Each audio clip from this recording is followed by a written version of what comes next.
نحمده ونصلي على رسوله الكريم أما بعد الحمد لله இன்றைய இரவோடு 11 தராவீகையும் 10 நோன்புகளையும் 13.25 ஜுஸூக்களையும் நாம் நிறைவு செய்திருக்கின்றோம். குர்ஆனை ஓதுவதற்கும் கேட்பதற்கும் வாய்ப்பை தந்தவல்ல ரஹ்மான் அதன் வழி வாழக்கூடிய நசீபை நம் அனைவர்களுக்கும் தந்த அருள் புரிவானாக. இதுவரை நாம் வைத்து கொண்ட நோன்புகளையும் ஓதிய குர்ஆன்களையும் செய்து வந்த எல்லா அமல்களையும் பிழையின்றி பிழைபெருத்து அல்லாஹ் தஆலா அதனுடைய முழுமையான நன்மைகளை நம் அனைவர்களுக்கும் தந்த அருள் புரிவானாக. எஞ்சியுள்ள இந்த ரமதானுடைய காலங்களை முழுமையாக அதனுடைய பலாபலன்களை அடைந்து கொள்ளக்கூடிய நசீபை அல்லாஹ் நம் அனைவர்களுக்கும் தந்த அருள் புரிவானாக. அன்பிற்குரிய அல்லாஹின் நல்லடியார்களே, 4 சூறாக்கள் வழியாக இன்றைய 20 ரக்காத்துகள் ஓதி முடிக்கப்பட்டது. சூரத்துர் ரஅத் நேற்றைக்கு ஆரம்பிக்கப்பட்ட சூராவினுடைய கொஞ்சமும், சூரா இப்ராஹிம், சூரா ஹிஜ்ர், சூரத்துன் நஹல் அத்தியாயம் பெரும்பகுதியும் ஆக 4 சூறாக்கள் வழியாக இன்றைய 20 ரக்காத்துகள் ஓதப்பட்டது. இன்றைக்கு ஓதப்பட்ட குர்ஆனுடைய வசனங்களில் அல்லாஹ் தஆலா பல்வேறு விஷயங்கள் குறித்து அல்லாஹ் பேசுகின்றான். குறிப்பாக நிறைய இடங்களில் தௌஹீத், அல்லாஹ் ஒருவன் தான், அவனைத்தான் வணங்க வேண்டும் என்ற ஓரிரை கொள்கையை பற்றி அல்லாஹ் ஆழமாக பேசுகின்றான்.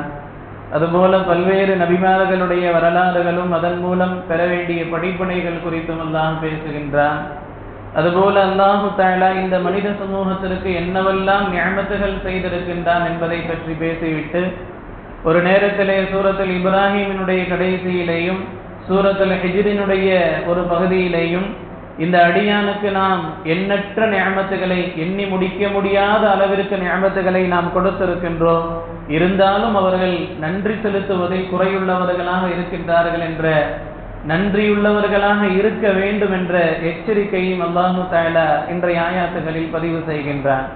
அதே போல கால்நடைகளில் மற்ற படைப்பினங்களில் நாம் என்னவெல்லாம் அற்புதங்கள் வைத்திருக்கின்றோம் என்பதை பற்றி அல்லாஹு தஆலா சில விரிவான தகவல்களை இன்றைய ஆயாத்துகளில் பேசினார். அதல்லாமல் பல்வேறு விஷயங்களை குறித்தும் அல்லாஹு தஆலா இன்றைய ஆயாத்துகளில் பேசினார். நம்மளுடைய சிந்தனைக்கு சூரத்துல் ஹிஜ்ர் என்று வரக்கூடிய அந்த சூராவினுடைய கடைசி பகுதியில் அல்லாஹு தஆலா பேசக்கூடிய ஒரு வார்த்தை, இன்னா கஃபைனாக்கல் முஸ்தஹ்சிஊன். நபியே, உங்களை பரிகாசம் செய்யக்கூடியவர்கள் விஷயத்தில் நாமே பொறுப்பேற்றுக் கொள்கின்றோம் என்பதாக அல்லாஹு தஆலா நபியை பார்த்து கூறுகின்றான். அதைத்தான் இன்றைக்கு நம்மளுடைய சிந்தனைக்கு நாம் எடுத்துக் கொள்கின்றோம். அன்பிற்குரிய அல்லாஹ்வின் நல்லடியார்களே, நாயகம் ஸல்லல்லாஹு அலைஹி வஸல்லம் அவர்கள் தௌஹீதினுடைய பிரச்சாரத்தை மக்களுக்கு மத்தியிலே ஆழமாக தீவிரமாக எடுத்து சென்ற நேரத்திலே அந்த மக்கள் அவர்களை, நீங்கள் ஒரு ஷாயிர், நீங்கள் ஒரு கவிஞர், ஒரு சூனியக்காரர் என்பது போன்ற பரிகாசமான வார்த்தைகளை சொல்லி நாயகம் ஸல்லல்லாஹு அலைஹி வஸல்லம் அவர்களை கேலி கிண்டல் செய்யக்கூடியவர்களாக இருந்தார்கள். அந்த நேரத்தில் தான் அல்லாஹ் சொல்றான், நீங்க உங்களுடைய அந்த தௌஹீதை பரப்பக்கூடிய அந்த விஷயத்துல நீங்க எப்பொழுதும் நீங்கள் கவனத்தோட இருங்க. உங்களை யாராவது பரிகாசம் கேலி கிண்டல் செய்யறாங்கன்னா அவர்களை நான் பார்த்து கொள்கின்றேன் என்பதாக அல்லாஹ் சொல்லி காட்டுகின்றான். அன்பிற்குரிய அல்லாஹ்வின் நல்லடியார்களே, இந்த சமூகத்திற்கான இதுல படிப்பினை என்னவென்றால், பொதுவாக பரிகாசம் கேலி கிண்டல் என்பது அது மிக கூர்மையான ஒரு ஆயுதம் என்பதாக சொல்லப்படுகின்றது. மிக கூர்மையான ஒரு ஆயுதம். கொஞ்சம் தவறுனாலும் அது நம்மை பதம் பார்த்து விடும். எனவே அது ஒரு மோசமான ஆயுதம் என்பதாக சொல்லப்படுகின்றது. இன்னைக்கு சமூகத்துல ரொம்ப இலகுவாக செய்கின்ற ஒரு பெரும் பாவத்தில் ஒன்று பரிகாசம், கேலி கிண்டல். ஒருத்தரை நாம கேலி செய்யறோம், அது வேணும்னு செஞ்சாலும் சரி, விளையாட்டாக செஞ்சாலும் சரி, வினையாக செஞ்சாலும் சரி, அதனுடைய நோக்கம் என்னவாக இருக்கும்னு சொன்னா அவர்களை மட்டம் தட்டுவதாகத்தான் இருக்கும். பெரும்பாலும் இன்னைக்கு கேலி கிண்டல்கள் எதுல தொடரும்? ஒருவருடைய நிறம் சார்ந்து பேசப்படும். ஒருத்தன் கருப்பா இருக்கிறான், கருப்பன் வந்தான் போனான். அதுபோல உறுப்பினுடைய குறைகள் உள்ள ஒரு மனிதர்கள் விஷயத்துல ஒத்த கை உடையவன், ஒத்த கால் உடையவன் என்பதாக பேசப்படும்.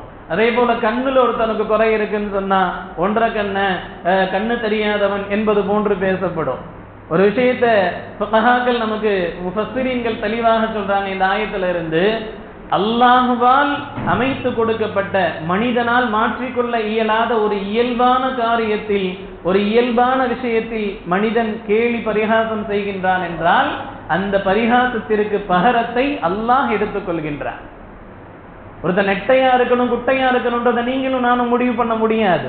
ஒருத்தன் கருப்பா இருக்கிறதும் சிவப்பா இருக்கிறதும் நீங்களும் நானும் முடிவு பண்ண முடியாது. ஒருத்தனுடைய உறுப்பு சரியாக இருக்கிறதும் குறையாக இருக்கிறதும் நீங்களும் நானும் முடிவு பண்ண முடியாது. இது யார் கொடுத்தது? அல்லாஹ் அமைத்தது. அப்ப அதுல ஒருத்தன் குறை பேசுறான், அதை ஒருத்தன் கிண்டல் பண்றான், கேலி செய்யறான் அப்படின்னு சொன்னா அல்லாஹ் கொடுத்த அந்த கொடுப்பினையை அல்லாஹ் கேலி செய்கின்றான். அல்லாஹினுடைய அமைப்பை அங்கு கேலி செய்கின்றான்.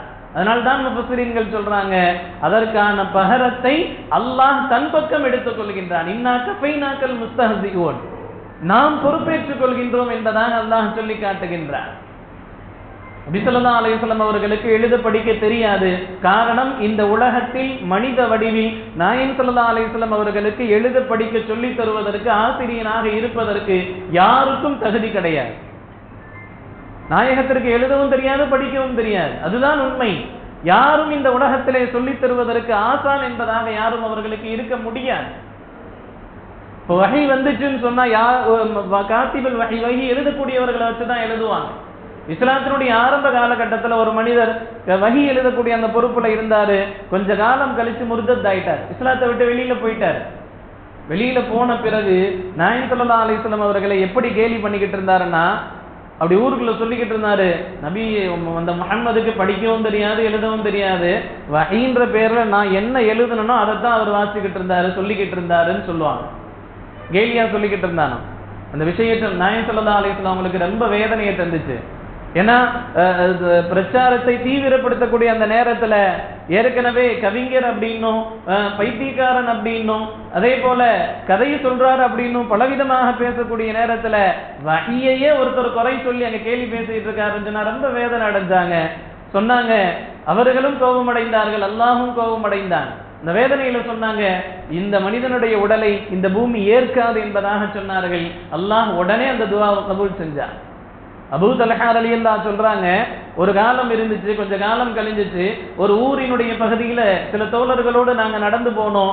ஒரு மனிதனுடைய உடல் நாற்றம் எடுத்த நிலையில வீதியில கிடந்துச்சு. நாங்க விசாரிச்சோம் யாரு இதுன்னு சொல்லி. அன்றைக்கு யாரு காத்திபுல் வஹியாக இருந்து நாயகம் இப்படி ஒரு வார்த்தையை சொன்னார்களோ அந்த மனிதனுடைய உடல். விசாரிச்சோம், ஏன் வெளியில கிடக்குது, நாற்றம் எடுத்து கிடக்குது என்பதாக கேட்கும் பொழுது அந்த மக்கள் சொன்னாங்க, நாங்க அடக்கம் பண்றோம், பூமி வெளியில தள்ளிடுது, அடக்கம் பண்றோம், பூமி வெளியில தள்ளிடுது, பலமுறை அடக்கம் பண்ணிட்டோம், பூமி ஏற்றுக்கொள்ள மாட்டேங்குது, என்னன்னு தெரியலன்றாங்க. என்னன்னு தெரியலன்னாங்க. என்ன விஷயம்? நாயகம் என்று சொன்ன அந்த வார்த்தை தான். எதனால அது ஏற்பட்டுச்சு? அவர் செய்த அந்த பரிகாசத்தினுடைய விளைவு.